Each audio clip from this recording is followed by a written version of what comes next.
Hello and welcome to yet another video, and in this video it is something very special because in this video we'll be talking about this camera right here. It's my favorite Nikon film cameras of all time. It is the Nikonos 3. It has been out, well, actually I don't know the precise year, but I think sometime in the 70s, which is way before I was born, since I was born in 1996. So yeah, but it has been a very interesting camera to actually use, one that I actually really enjoy using as well. Just listen to the shutter.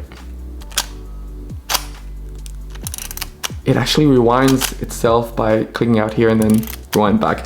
But anyway, in this video I'll be talking about my opinion on this particular camera based on how I use it, in case you're looking to getting this camera as well, or just need, you know, second, third, fourth opinion or what have you. So without further ado, let's get into the video.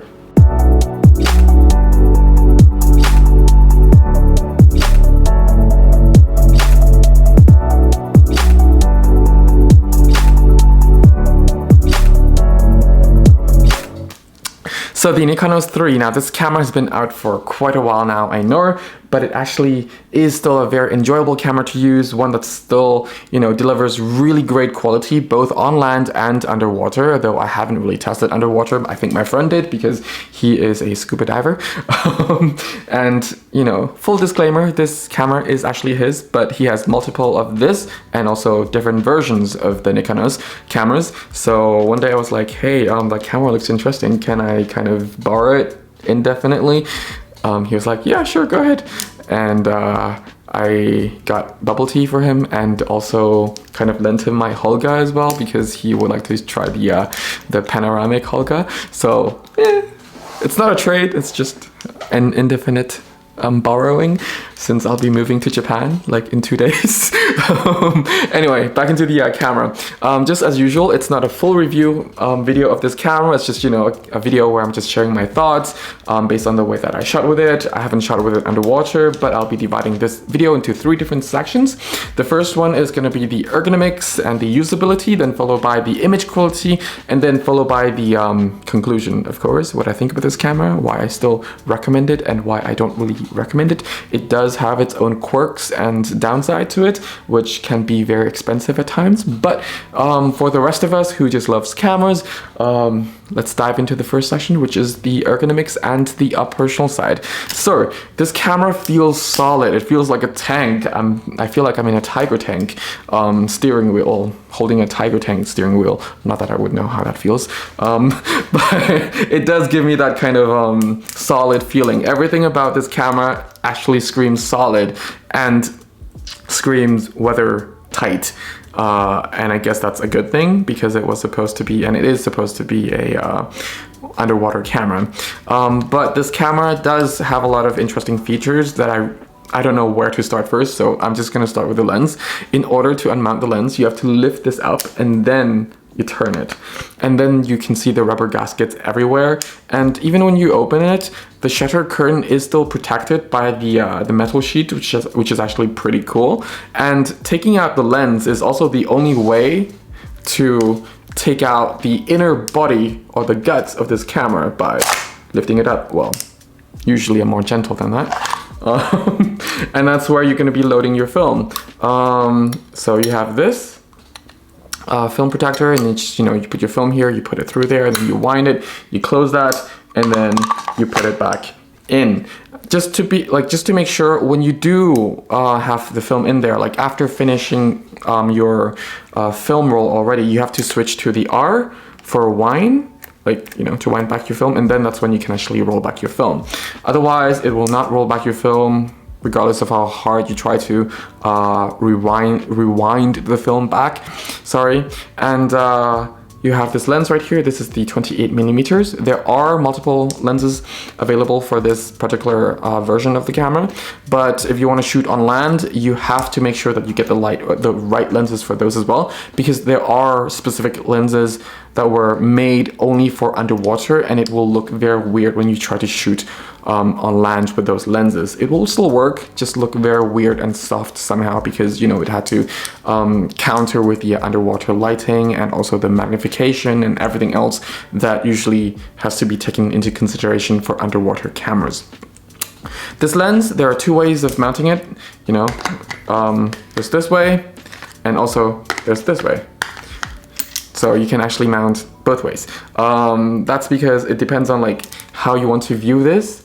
So if you want to view it, you know, a different way, you can also do that, which is actually pretty cool. Now, every time you put this up, well, it will always have it the right side up with the numbers. But I tend to have it the other way so that when I'm checking the distance, the number will always be facing, you know, when I read down, I can read everything without, you know, turning the camera like this, which actually makes it much faster to operate. And also the lens itself, depending on which aperture you set it to, the field of focus will also change on the actual focusing meter, like your depth of field. So that's actually pretty good. And yeah, both dials work really nicely and also very smoothly as well, even after all these decades later. And then moving on to the camera, as I said earlier, it feels very, very solid. The viewfinder is nice with that blue coating in there, and it shows you different frame lines as well. Though the frame lines are actually not super accurate, I did have some occasions where, you know, I was actually composing the shots where I was trying to get rid of some people that was, you know, too much in the frame, and the final result turns out to be like part of their arms or part of their shoulders were still in the frame. So it's not super accurate, but it is still, you know, gonna get the job done, since like it's not exactly where like the lens sees. So there is that. But it is not a type of rangefinder where it will show you an overlap image if you try to focus. It's not that type. So just keep that in mind. But you know, it's if you're working a lot with manual focus lenses anyway, and if you work a lot with also street photography where you have to predict the distance, this will just be very, very natural to you. So once you see like a subject somewhere, let's say 10 meters away or 8 meters away, you will be able to just, you know, use these dials without looking at them, because it will just come kind of like subconsciously or in your nature to just like predict it. And also when you twist the or when you turn the aperture ring here, there is that click that kind of confirms that you are there. It's very subtle and silent, but the click is there. So that's actually quite nice. The only downside about this camera though is the winder right here, and it's not specifically only for this particular model, like this particular version that I have or copy.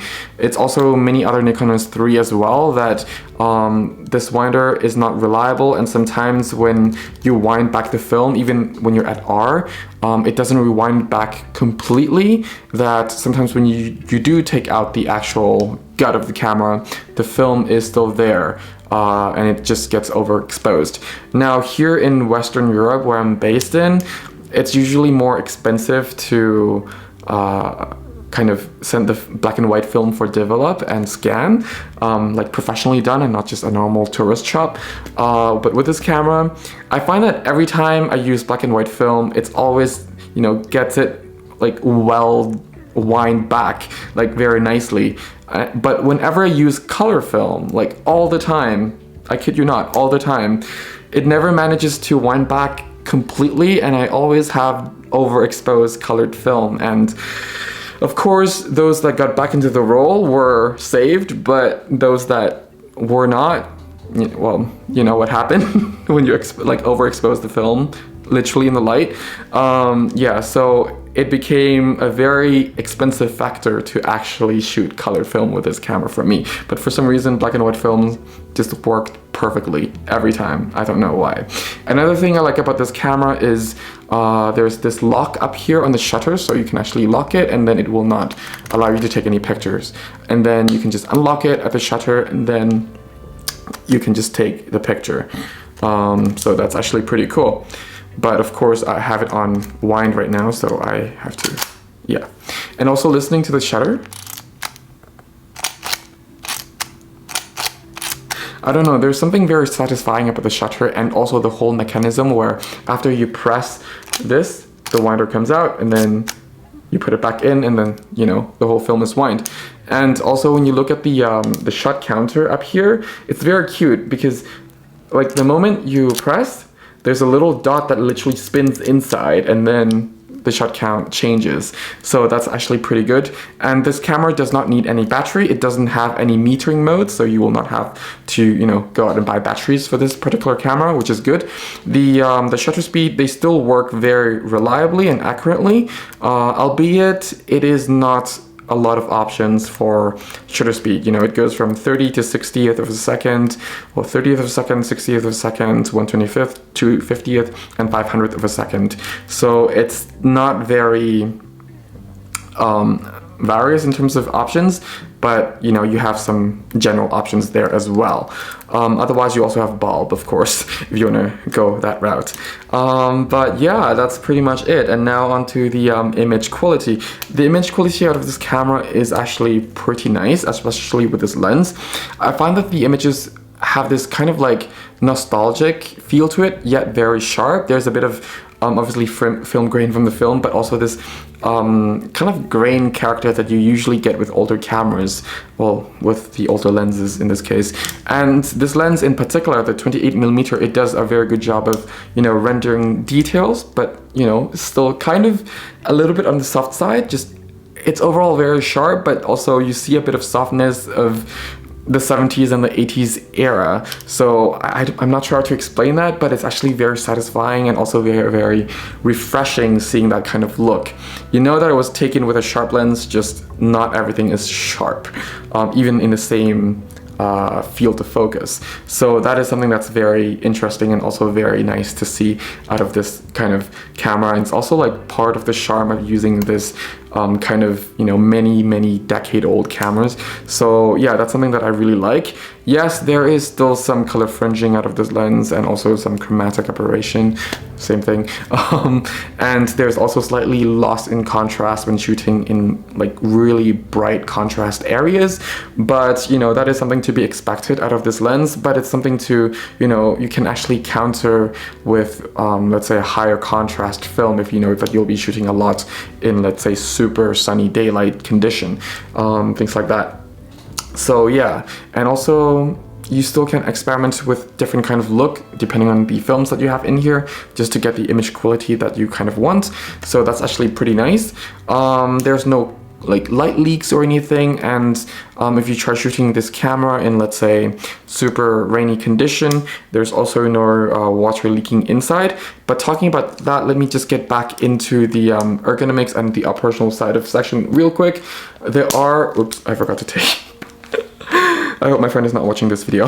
I usually take this out, well, take the lens out before I do that, so I'm sorry. There are rubberized gaskets around the camera body so that it remains watertight, but they actually also give you some rubberized gaskets in the original packaging as well, in case you want to kind of change the rubberized gaskets, making sure that's always new and it's not going old, things like that. So yeah, there is that. If you can find those, maintain them whenever, but if not, it is still going to work under heavy damper condition. But otherwise, this camera, after all these years, is still really well built. It is very good at protecting, making sure that there's no light leaks into the camera, which is actually pretty good. So yeah, has been it. Now into the conclusion. Overall, I still recommend this camera. I wouldn't recommend it if you're a complete beginner, because it does take some learning curves, and it is also can be very expensive, especially with that unreliable winder right here that you can lose a lot of films. But if you're, you know, into like collecting old cameras, or just like to use older cameras, or just like to, you know, experiment with the look out of this camera, then yeah, by all means go ahead. And also if you're one of those people who just love using enjoyable cameras, from the shutter sound to the way how the camera operates, this camera is definitely not like other cameras. It has its own joy, it has its own charm, it has its own character to it, which is something that I really love, all the way from the way you can twist the lens, unmount it and mount it differently, and also all the way to the shutter mechanism here. It's very, very nice, and also the size of the camera and also the grippiness here.